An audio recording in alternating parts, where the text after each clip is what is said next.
Jilli Ministeera Deetaa Magaalaa fi Bu'uuraalee Misoomaa Aadde Helen Dabbabaan durfamu leenjii liigii dubartoota paartii badhaadhinaarra turan xumura leenjii isaaniin magaalaa Adaamaa qulqulleessan. Muummichi Ministeera Federaalawaa Dimokiraatawaa Rippaabilika Itoophiyaa Dr. Abiy Ahmed magaalaa qulqulluu miidhagduu fi hawaasa magaalattiif mijattuu taate uumuuf inisheetiivii gadi buusan keessaa dhimmi qulqullina isa tokkodha. Kanaafuu magaalaa miidhagduu fi balfaarraa bilisa taate gochuu keessatti gaheen dubartoota olaanaa waan ta'eef guyyaarraa jila keenya waliin magaalaa Adaamaa qulqulleessuu danda'u keenyaan gammachuu olaanaa qabna jedhan ሚኒስትር ዴታን መጋላ ፊ ቡራሌ ሚሶማ አደ ሄለን ደበባን ሴቶች ደግሞ በባህሪያቸው በተፈጥሯቸው ንጹህ ከንጽህና ጋር የተያያዙ እንደመሆኑ መጠን ቤት ውስጥም ባለን ተሳትፎ ብዙ ቆሻሻ እንዲመረት በማምረት ሂደት ውስጥና በማስወገዱ ሂደት ውስጥም ደግሞ ትልቅ ዋነኛ እንደመሆናችን መጠን እዚህ አዳማም ስንገኝ ቤታችንን አካባቢያችንን ጎዳናችንን ከተማችን የማጽዳትን የፕራይም ሚኒስተራችን ተልእኮ ወስደን ሴቶችም በጽዳቱ በኩል የጸዳ አካባቢ መፈለግ ብቻ ሳይሆን አጽድቶም አካባቢን ጽዱ አድርጎ ለራስ ለአካባቢ ለሌላው ህብረተሰብ በማቅረብ በኩል የሴቶች ሚናም ትልቅ እንደሆነና በዚህ በአጠቃላይ በዚህ በንቅናቄ ውስጥ የሴቶች ተሳትፎ ከፍ ብሎ እንዲወጣና ከዛሬው ኩነት በተጨማሪም ተግባሩን በየራሳቸው በየዕለት ተዕለት ተግባራቸው እንዲያደርጉት ለማስተሳሰር ታሳቢ ያደረገ ንቅናቄ ነው።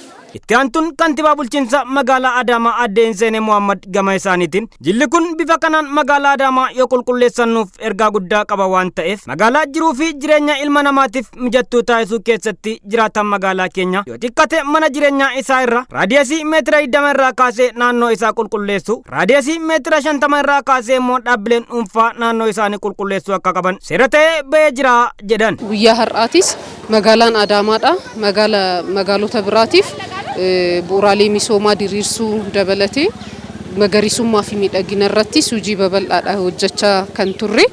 Kanaaf hooggantoonni sadarkaa federaalaa irraa keessumaa dubartoota liigii dubartoota federaalaa irraa sitti argamaniiti sagantaa qulqullinaa gaggeessaa kan turani. Kun immoo hiika baay'ee qaba. Tokkoffaa magaalaa qulqulluu jiraattotaaf mijooftuu uumuudhaaf hundi keenya gahee keenya haa bahannudha. Kun kaka'umsaaf manni marii magaalaadhaa labsiin labsee jira dambiin baasee jira yoo xiqqaate reediyeesii meetira 20 manni dhuunfaa namni dhuunfaa qulqulleessuu akka qabu reediyeesii meetira 50 irratti immoo dhaabbileen dhuunfaa qulqulleessuu akka qaban kun seera ta'ee bahee jira. Kana malees Aadde Hinseeneen magaalaa Adaamaa ismaartii gochuu keessatti gahee keenya bahuun karoora mootummaan dhimma qulqullinaa irratti qabatee hojjechaatti jiru hojiitti kun qe'ee fi naannoo keenya kan duraa caalaa qulqulleessuu qabna jedhan. Magaalaan Adaamaadha magaalaa Smart City gochuudhaaf hojiin baay'een jalqabameeti kan jiru. Hojii kana deeggaruu abbummaadhaan hordofuu hojii guyyaa guyyaati hojiin qulqullinaa hojiin magariisuu hojii guyyaa guyyaadhaan namni tokkoon isa hojjetuu qabu. Kanaaf jiraataan magaalaa keenya hundumtuu guyyaa guyyaa keessatti qulqullina magaalaadhaa qulqullina naannoodhaa qulqullina dhuunfaas dabalatee eeguudhaan magaalaa fakkeenya taate magaalaa mijooftuu jiraattotaa fi hunda keenyaaf mijooftuu taate uumuu dandeenya jechuudha. Tiyaanaa hojii geggeessaa fi itti gaafatamaan damee tajaajila mana qopheessaa obbo Habtaamuu Gizahu jilli kun magaalaa Adaamaatti argamuun qulqulleessuu danda'u isaaniitiif galata isaaniif qabna jechuun magaalaa Adaamaa magaalaa konfiraansii fi waltajjiiwwan adda addaa keessatti geggeeffamu waan taateef magaalaa mijattuu taate gochuuf qulqullinni dhimma dursi kennamuufidha jedhan. Hojiin guyyaarraa hojjenne hojii duula qulqullinaati. Hojii duula qulqullinaati immoo jiila har'aa kun immoo ergaa baay'ee of keessaa qaba. Jaalalaa fi kabajaan magaalattii baay'ee jaalachuurraa akkasumas yoo as dhufan immoo karaa dheeganii ol magaalattiinis hojiin qulqullinaa baay'inaan irratti hojjetamaa kan jiru kan argan ta'uu isaati. Hundi keenya karaa wal fakkaatuun yoo kan hojjennu ta'e hojii gaarii akka hojjechuu dandeenyu waan nutti agarsiisudha. Jiilli kun ergaa gurguddaa qabatee dhufe. Ergaan kun har'atti waan xiqqaa fakkaata. Uummata keessatti garuu duras fudhatamee jira waan ta'eef daran akka fudhatamuuf immoo nu gargaaranii jiranii yoo ilaaltanii jiraatan baay'een isaanii hooggansa sadarkaa ministeeraa jiranidha.